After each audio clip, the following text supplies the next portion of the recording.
Loyalists to Gambian President Yahya Jammeh rally around him as the country inches towards a planned inauguration for election winner Adama Barrow. 10,000 prisoners in Oromia region.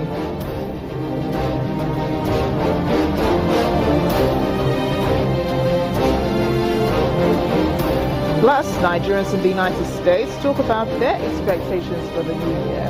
Let's begin at Network Africa.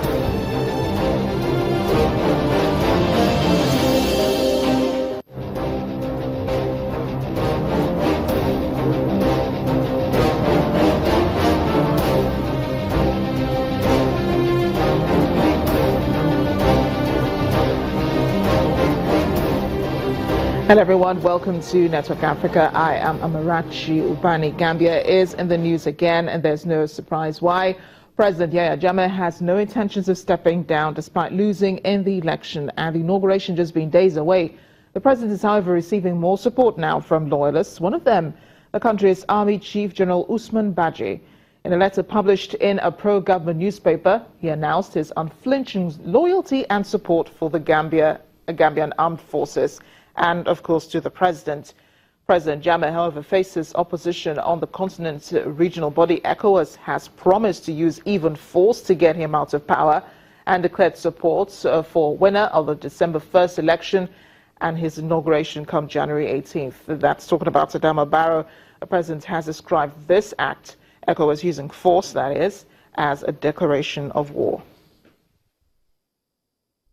Now, tough choices exist for leaders in President Jammeh's government. The electoral chief is reportedly said to be in hiding, having received death threats since he declared Adama Barrow winner of the election. Aliyu Njal is even set to flee the country to save his life. His whereabouts is still unknown, but a family member said he had not wanted to leave, but had received a lot of pressure, was under a lot of pressure from the family to do so. President Jammeh has been in power for 22 years. He has refused to accept election results. This December poll, contesting it at the Supreme Court. ECOWAS and other countries are trying diplomatic efforts now to convince him to step down. Meanwhile, opposition sympathizers arrested for selling anti-Jammeh T-shirts have been released. One of them said armed men had stormed his shop and on seeing merchandise bearing the image of the opposition candidates arrested him. He said there were 5 of them in all who were arrested. They were taken to the National Intelligence Agency headquarters where they were cautioned before being released. Let's come to Somalia now. 4 UN guards have been injured in an explosion in the capital, Mogadishu. This happened close to a UN compound. A UN spokesperson says the bomb had been planted in a car parked in the garage outside facilities belonging to the United Nations Development Programme. Al-Shabaab has claimed responsibility for the attack. The group has been known to carry out such attacks in the capital in their fight to topple the Western-backed government and to impose a strict interpretation of Islam on Somali territory. It's not all doom and gloom, however, for Somalia. All eyes are now on Somali-American Ilhan Omar, who is being sworn in today as the first Somali-American lawmaker in the United States. Ms. Omar, a Somali-born former refugee, was elected to serve in Minnesota's State House of Representatives in general elections in the United States in November. On the day she was elected, Omar said she was harassed by a taxi driver in Washington, D.C. She declared her experience on Facebook, detailed experience on Facebook. She said the cab driver called her ISIS, lobed sexist taunts, and then threatened to remove her hijab during a brief ride on Tuesday after a White House meeting on criminal justice reform. She did not provide information about the driver. However, the 33-year-old says she is troubled by growing animosity towards Muslim people. The VOA's Harun Maroof joins us now for more on this. Harun, I'm glad you could join us on Network Africa. Thanks, it's a pleasure to join you. Ilhan Omar has shattered the glass ceiling by winning in this election. I mean, not just as a woman, but also as a Somali-born immigrant. What's the expectation from the Somali community in the United States?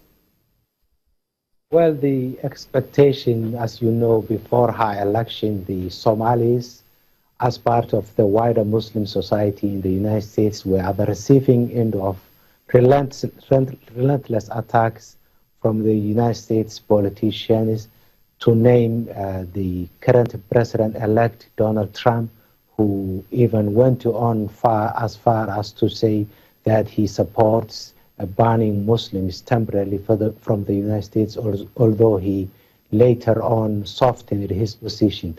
But in particular, he attacked also the Somali community in the United States, accusing them of being overburdening the local services.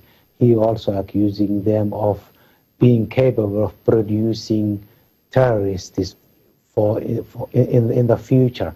And so far, the Somalis and other Muslim communities have been having a terrible time. Islamophobia has been on the rise since the election and after.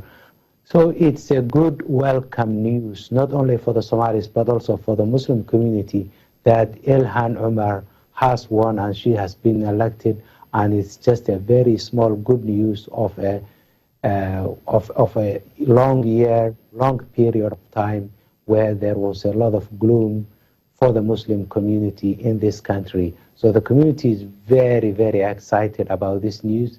A good number of them went to the inauguration yesterday, and they expected that Ilhan Omar will not only be doing her work as a state legislature, but she will also be a good spokesman, a good advocate, a good role model for the community and for the Muslims. Harun, she says she's worried about the animosity towards Muslim people. Do you think this is something that she can change? Can she change the rhetoric using her position? She can contribute in changing it. This is a big country. She's only a state legislator. So this is the first time that a Somali Muslim-American has been elected to a state legislature. So she can play a very significant part at a time when in the United States, as you know, most of the popular vote voted for Hillary Clinton. And they were expecting that Hillary Clinton will be the first female president of the United States. But when that didn't happen, so a lot of women activists, a lot of people who voted for Hillary Clinton are now cheering